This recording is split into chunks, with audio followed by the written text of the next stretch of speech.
నేను ఇవాళ ఒకటే చెప్తా ఉన్నా, ప్రతి పోలీసు వ్యక్తికి కూడా చెప్తా ఉన్నా, మీ టోపీ మీద ఉన్న 3 సింహాలకు కనిపించే ఆ సింహాలకు సెల్యూట్ కొట్టడం మొదలుపెట్టండి.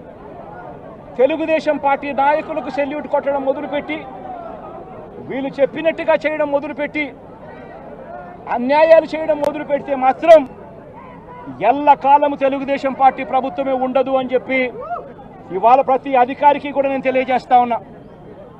రేపొద్దున మళ్ళీ మా అధికారం వస్తుంది.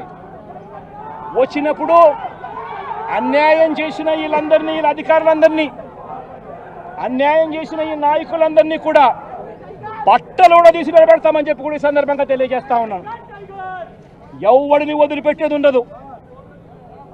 ఇదే వంశీని అరెస్ట్ చేసేటప్పుడు సిఐ అన్నాడట, నేను 1.5 సంవత్సరంలో రిటైర్ అయిపోతాను అని చెప్పి. రిటైర్ అయిపోయినా కూడా, సప్త సముద్రాల అవతల ఉన్నా కూడా మొత్తం అందరినీ కూడా పిలిపిస్తామని చెప్పి కూడా ఈ సందర్భంగా చెప్తా ఉన్నా.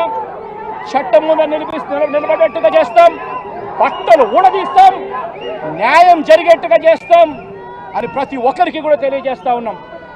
ఈ మాదిరిగా అన్యాయం చేయడం మొదలు పెడితే మాత్రం ఖచ్చితంగా ప్రజలు, దేవుడు ఇద్దరు కూడా వీళ్ళను శిక్షించే కార్యక్రమం ఖచ్చితంగా జరుగుతుందని చెప్పి సందర్భంగా మరొక్కసారి వీళ్ళందరికీ కూడా చెప్తా ఉన్నాం.